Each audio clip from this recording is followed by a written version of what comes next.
pawb yn gweud, ti'n edrych ar ôl pawb, os ti'n edrych ar ôl dy hunan. O, wir. Fi'n mwynhau gweld Gwener na pawb. Mae hwnna'n helpu ti fynd, dy hun? Ydy. Fi wastad yn dod i fi olaf, fi yn. Gynnar yn y bore ar y mynd i gwaith. Fi'n gweithio mewn ward rehabilitation a fi'n mwynhau dros ben ydw. Fi di edrych ar ôl rai cleifion gyda cancer a fi'n gwybod gormod.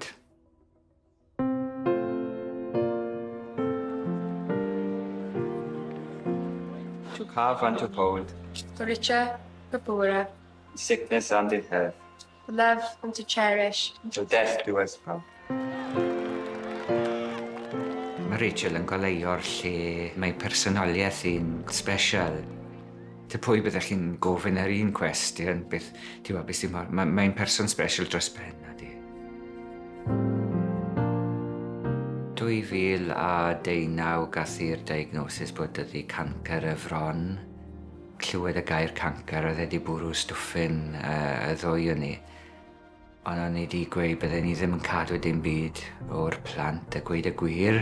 Bod mam i'n mynd i colli gwall gyda'r triniaeth a pwy llawdriniaeth oedd i'n mynd i gael. Blwyddyn ar ôl ni, oedd hi wedi gwella ar ôl ni, wedyn ni ath hi nôl mewn i gwaith. Oedd hi'n achwyn gyda pôn yn ei ochr i. Ni ond wedi gweud bod cancer y liver gyda ddi, wedyn ni wedi dod nôl o cancer y fron. Oedd e'n diwrnod ddiflas dros ben.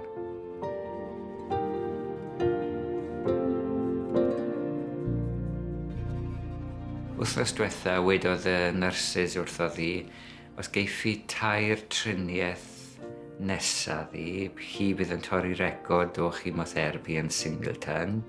Mae Rachel mor cryf yn ei ffen, I'm going to have that record. Mae'n ffocws arno, rhywbeth sy'n mynd i aladdu edrych mlaen am y blynyddau. Fi gallu gweld beth mae'n meddwl wrth meddwl fel la. Ni'n trial byw y dydd fel bob dydd ydyn. Fi'n gweld yn anodd. Mae'n rhaid i ni neu popeth yn naturiol i'r plantyn. Mae ferch hynna i Eli, mae'n un 2 ar 15 mlwydd oed. Wedyn mae'r Ani, wedyn ni yn 13 mlwydd oed. Sori, fi'n dod yn emosiynol, jyst siarad ac fi mor brawd o'r ddwy yno. Mae dirnodau fi'n blinedig dros be. Fi weithiau fi redeg ar ffres air.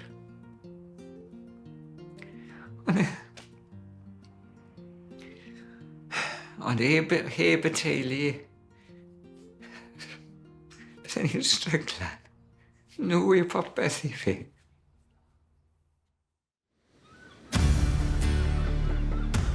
On the radio, Spence. Yeah. Open up with the Coast Guard. And Eirian, if you can start setting up the search pattern using the check card when we get out there. Mae RNLI wedi bod yn dda iawn i ni fel teulu, a pan fi'n mynd mas yn y môr, fi'n mwynhau agos babi dŵr fi wastad wedi bod. Ti beth yn nerfus yn mynd mas? Tyma bach, ond dim lot. Dim lot? Na, dim lot. Nerfus i beth ni'n mynd i ffindo, neu... Wrth gwrs. Ond jyst gobeithio ty beth yw'r galwad, bod pawb yn mynd i fod yn saff ar diwedd y diwrnod, He's a very unassuming guy, you know, he doesn't like attention, you know, he likes to just get on with it. You know, he's taken on such a huge amount, he's got 2 young children, and he then finds time somehow to volunteer for the RNLI. That's all day, he's not smiling, he's wind.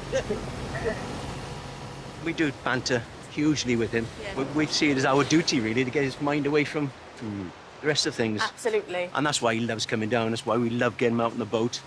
You know, the sea has a very therapeutic value to it. Yeah. And when you're holding onto a boat with a surf smashing over your face, there's nothing else you can think about. I can imagine. That wave.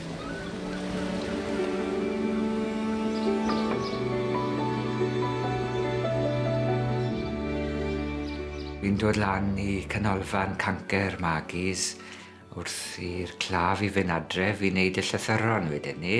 Fi'n dod yma hefyd wedyn ni i cael amser wrth yn hun, siarad gyda bobl sy'n mynd trwy'r triniaeth eu hunain. Maen nhw wedi helpu fi iechyd meddwl a yn emosiynol. O'n i'n stryglan lot i mynd mewn i gwaith a meddwl bod Rachel yn dod fan hyn wrth i hi. Eirian is such a kind, caring person, so he's always thinking of different ways that he can help here at Maggie's.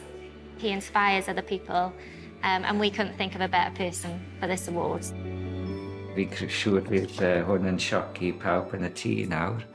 Diolch yn fawr.